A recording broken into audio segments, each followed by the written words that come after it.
This is Behind the Mic with AudioFile Magazine. Alan Minskoff, contributor to AudioFile, is with me for the week. Hello, Alan.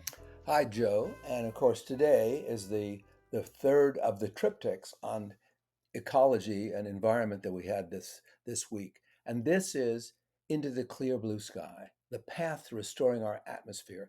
And again, this is more aspirational and positive.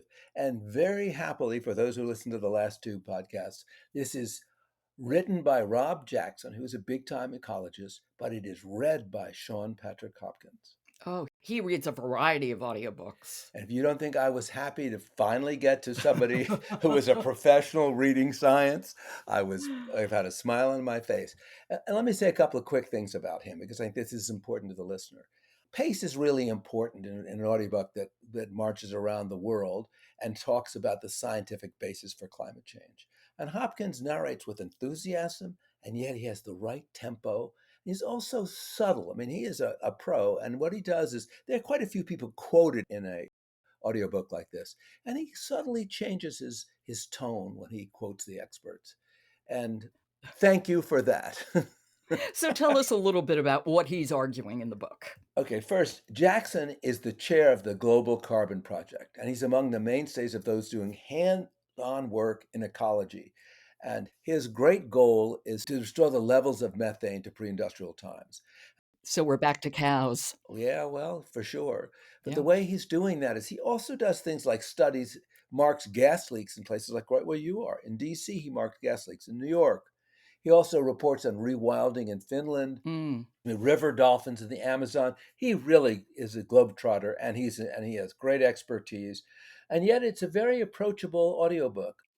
And I have to say, part of that is it's very well. I thought it was very well narrated, and that helped. Restoring our atmosphere is complex, but you will walk away from this audiobook thinking there are actions that can be taken, macro actions by governments and micro actions by individuals and smaller institutions. So you kind of come away with a sense of it ain't going to be easy, but there are things that can be done. In Sweden, for example, companies are required to pay for the carbon that they release, which of course is an incentive for them to cut back on carbon And release. there is this facility in Iceland which is capturing carbon. So there are things that are happening, and I think this whole what's fascinating to me is this entire concept of rewilding. Now, some of it is maybe a little science fiction, but some of it is not. And some of the rewilding is saying, and he says that in this audiobook, some of it is saying, well, we're not going to bring it back to what it was like before. We're going to adjust to times now, and so there will be rewilding, but it will not be exactly a mirror image of what happened centuries ago. And I thought that was fascinating. A lot to learn in an audiobook like this. So should we listen to a little bit? Absolutely.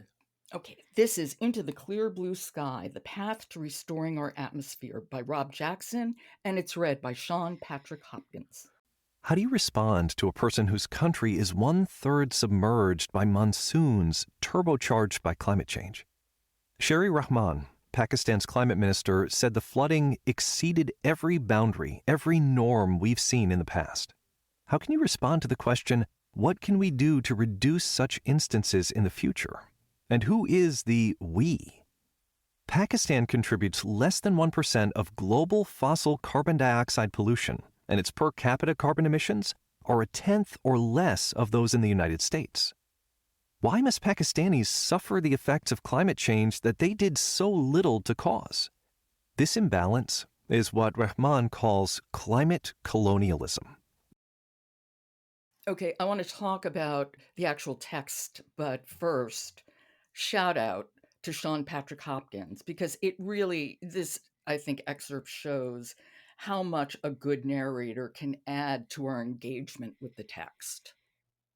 Obviously, I agree completely, and especially a more challenging text where there's a lot to Yeah, learn and there's a lot of reporting and a lot of research.